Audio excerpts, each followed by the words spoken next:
Hello అండి, అందరికీ నమస్కారం. అందరూ ఎలా ఉన్నారు? నేనైతే చాలా బాగున్నానండి. నేను రీసెంట్గానే యూట్యూబ్ ఛానల్ స్టార్ట్ చేశాను. సో మీ సపోర్ట్ నాకు తప్పకుండా కావాలి. లేట్ చేయకుండా సబ్స్క్రైబ్ చేసేసుకోండి. మరి ఇంకెందుకండి ఆలస్యం, మనం మటన్ పచ్చడి లాంగ్ ప్రాసెస్ లేకుండా సింపుల్గా ఎలా చేయాలో ఈరోజు చూసేద్దాం. నేనైతే 1.5 kg మటన్ పచ్చడి చేస్తున్నానండి. మరి పెద్దగా కాకుండా చిన్నగా కాకుండా మీడియం సైజులో పీసెస్ కట్ చేసుకొని పెట్టుకోవాలి. మసాలా కోసం దాల్చిన చెక్క, యాలకులు, లవంగాలు, ధనియాలు లైట్గా వేయించుకొని పొడి పట్టేసుకొని పక్కన పెట్టేసుకోండి. నేను కట్టెల పొయ్యి మీద చేస్తున్నానండి. ముందు ఒక్కొక్క పీస్ వేసుకొని చూడండి ఆయిల్ హీట్ అయిందో లేదో. ఆయిల్ అనేది బాగా హీట్గా ఉండాలి. ఆయిల్ బాగా హీట్ అయిన తర్వాత లేయర్ టు లేయర్ వేసుకోండి. పీసెస్ వేసిన తర్వాత గరిటెతో అటు ఇటు తిప్పుకుంటూ ఉండాలి. కడాయికి అంటుకోకుండా ఉంటవి. పీసెస్ అన్నీ ఒకేసారి వేయొద్దండి. ఇలా కొన్ని కొన్ని వేసుకుంటూ ఉండండి. ఒకేసారి వేస్తే ఆయిల్ అనేది చల్లబడిపోతుంది. ఆయిల్ బాగా హీట్లో ఉండాలి, గుర్తుంచుకోండి. ఇలా పీసెస్ అనేవి అతుక్కోకుండా ఒకదానికొకటి గరిటెతో అటు ఇటు తిప్పుకోవాలి.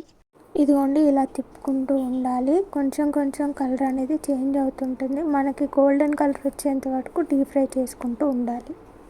ఇంకా మనకు కొద్దిగా కలర్ చేంజ్ కావాలి. స్టవ్ అయితే చాలా ఇబ్బంది అవుతుందండి. మీకు వీలైతే కట్టెల పొయ్యి మీద చేయండి ఒకసారి. ఇదిగోండి, ఇలా గోల్డెన్ కలర్ వచ్చిన తర్వాత తీసుకోవాలి పక్కకి. మిగిలిన పీసెస్ కూడా ఇలా ఇందాక చూపించిన విధంగా లేయర్ టు లేయర్ వేసేసుకోవాలి. గోల్డెన్ కలర్ వచ్చిన తర్వాత తీయాలండి. ముక్క అనేది గట్టిగా ఉండాలి. మెత్తగా ఉంటే పచ్చడి అనేది తొందరగా పాడైపోతుంది. ఇలానే అన్ని పీసెస్ డీప్ ఫ్రై చేసేసుకొని తీసేసుకోండి. అదే ఆయిల్లో అప్పుడే మిక్సీ పట్టుకొని అల్లం పేస్ట్ వేసి బాగా ఫ్రై చేసేసుకోవాలి. అల్లం పేస్ట్ వేసిన తర్వాత అడుగు అనేది మాడకుండా ఇట్లా గరిటెతో తిప్పుకుంటూ ఉండండి. అల్లం పేస్ట్ పచ్చివాసన పోయిన తర్వాత మీ రుచికి సరిపడా కారం వేసేసుకోండి. నేనైతే 4-5 స్పూన్లు వేసేసుకున్నాను. అలాగే మీ టేస్ట్కి తగ్గట్టు ఉప్పు వేసుకోండి. కొంతమంది ఉప్పు చాలా ఎక్కువగా తింటారు, కొంతమంది కొంచెం తక్కువ తింటారు. సో మీకు ఎన్ని స్పూన్లు వేసుకోవాలో అన్ని స్పూన్లు వేసుకోండి. అలాగే 1 స్పూన్ పసుపు వేసుకోండి. ఇదంతా ఇప్పుడు ఉప్పు కారం అంతా మంచిగా పట్టేటట్టు మగ్గనివ్వాలి తిప్పుకుంటూ. ఇందాక మిక్సీ పట్టుకున్న లవంగాలు, దాల్చిన చెక్క, యాలకులు, ధనియాల పొడి వేసుకొని మిక్స్ చేసుకోవాలి.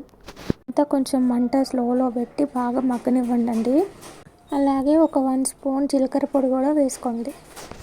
మసాలా అంతా కొంచెం పచ్చివాసన పోయి ఆయిల్ సపరేట్ అయిన తర్వాత మనం వేయించి పెట్టుకున్న పీసెస్ అన్నీ వేసేసుకోవాలి. మసాలా అంతా ముక్కలకు పట్టేటట్టు బాగా కలుపుకుంటూ ఉండాలి. పీసెస్ అన్నీ బాగా మగ్గిన తర్వాత స్టవ్ నుంచి దింపేసుకోవాలి. చూసారు కదండి, ఇలా సింపుల్గా షార్ట్ ప్రాసెస్లో మటన్ పచ్చడి తయారు చేసేసుకోండి. వేడంతా చల్లారిన తర్వాత ఒక క్యాన్లో స్టోర్ చేసేసుకొని పెట్టుకోండి. ఇది ఒక 2-3 నెలలు పట్టుకొని నిల్వ ఉంటుంది. చాలా అంటే చాలా బాగుంటుంది.